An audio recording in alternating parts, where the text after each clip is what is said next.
My name is Mitchel Plitnick. I was born in New York City, grew up there. I live in Alameda, California, and I am the Director of Education and Policy for Jewish Voice for Peace. There was not a particular turning point where I moved from sort of caring about issues to taking action. I was an activist when I was a teenager on a lot of issues, mostly because I thought it was fun to go to protests when I was 14 and 15, and felt like it was a way of expressing myself. And as I got older, it became more important to me to be effective than to just simply express myself. But I started with activism around a lot of different issues, including anti-racism work, at the time anti-apartheid in Central America, those sorts of things. The work that I do is focused on Israel and Palestine and the Middle East in general. And as a Jew, that has been difficult. In many ways, I'm perceived as working against my own community, when in fact I'm quite certain I'm working for the better of my community. But that has caused conflict with people I knew as a child, and some problems in my family, although other people I know have had it worse. My family and my general background is Orthodox Jewish and extremely supportive of the far right in Israel. People I went to school with grew up, moved to settlements, and people like that. And my father was very typical. And for a long time, we really couldn't talk about this without getting into a heated argument. After a while, he made a real effort to hear me, which a lot of people, I think, of that mindset don't do. And I made a real effort to understand how much his views were coming from fear.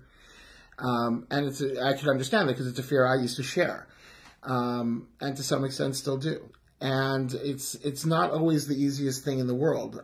What I found is that when people actually take the time to start communicating with each other, we realize that the people who are disagreeing with me, like my father, realize that I'm doing this because I do care about Israel and about Jews. And I realize that,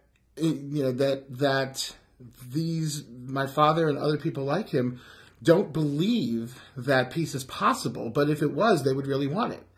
And so it's part of my job is convincing them that it is really possible, but that the actions of the United States, Israel, the Arab states, Palestinians, all of those sort of leaderships, governments, all the big planners are working against that.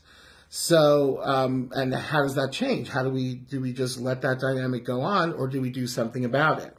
And so there ends up being a lot more common ground, I think, even among really polar opposites than people think. Well, I should start by saying that I never actually believed there would be a war with Iran, an attack on Iran.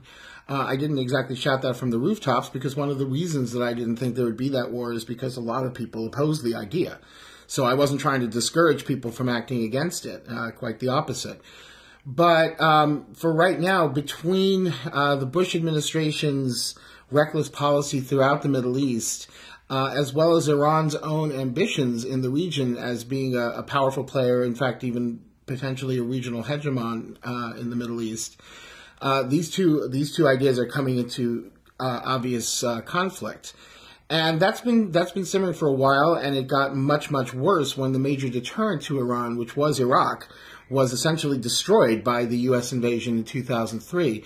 And Iran's influence then began to spread much more widely throughout the region for many reasons, including the fact that it was the only military power that was really going to be able to put up any kind of sustained struggle against the United States, as well as being a threat to Americans' Arab allies in the Middle East, including Saudi Arabia, that have been very, very concerned about increasing Iranian influence throughout the region. So there's certainly a clash coming in, but it's not, fortunately for us so far, it has not gotten to the point where violence is inevitable, or even to the point where most of the players want to see a conflict really erupt.